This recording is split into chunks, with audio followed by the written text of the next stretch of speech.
Tiffany McGee couldn't believe it. The phone call no mother wants to hear. I didn't know if he was alive or not. They just said he was brought in with a gunshot wound. Did they mention that it was a deputy that had shot? Not at this point, no one said anything. No one spoke up to say an officer shot my child. It was March. Her son, 14-year-old Tre'mall McGee, was in the hospital. He'd been riding with a group of friends in a car that had been reported stolen, though McGee says he didn't know that. Deputies tried to stop the car in this New Orleans suburb. That's when the driver stopped, bailed out of the car, and the three teenagers started running. McGee jumped this fence, and deputies caught up with him as he tried to crawl underneath that shed in the backyard. Did you realize that the officers had drawn their weapons? Mm-mm. Where did he shoot you? In my back.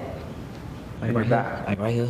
The original incident report, viewed by NBC News, did not mention the officer-involved shooting. 3 months later, Tre'mall was charged with resisting an officer by flight. I'd like anybody to be able to come forward. In his only public statement on the incident, Jefferson Parish Sheriff Joe LaPinto said the agency was investigating. Juvenile records are protected a little bit different. It's not something that's being hidden. I mean, it was, truthfully, I didn't know if it was reported or not reported 3 months ago.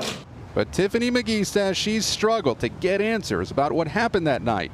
We haven't had any officer-involved shooting. She recorded what she says were her interactions with the sheriff's office, like this one in May. Look at your sign-in books. Not with a taser. With a firearm, sir. My son has a bullet wound that is never going to go away at 14 years old. For you to stand in my face and tell me you don't remember, or not even you don't remember, you didn't know, I can't know. That didn't sit well with my spirit. So it wasn't about to just stop there. Put your fist in the air. She's now one of several families in the parish calling for change. NBC News found that in the last 5 years, at least 12 Black and Latino men and boys have died during encounters with the sheriff's office. But the sheriff has rejected calls to use body cameras, citing cost. It's a key reform that neighboring New Orleans has embraced. Absolutely no justification for it. Attorney Ronald Haley is representing the family. Deadly force should only be used in the most extreme cases.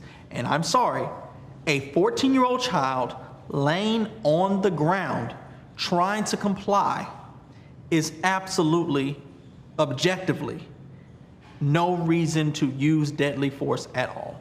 What do you say to the people looking at this case who might think, okay, but why do you run? Running isn't a death penalty. There is no justification for shooting an unarmed child in the back. There isn't.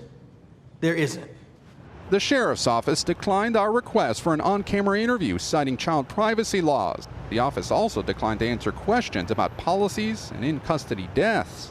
Tiffany McGee says she won't stop pushing. I always used to say, once I give me a voice and be heard, I'm going to let it be heard. One mother who would not stay silent. Gabe Gutierrez, NBC News, Westwego, Louisiana. Hey, NBC News fans, thanks for checking out our YouTube channel. Subscribe by clicking on that button down here and click on any of the videos over here to watch the latest interviews, show highlights, and digital exclusives. Thanks for watching.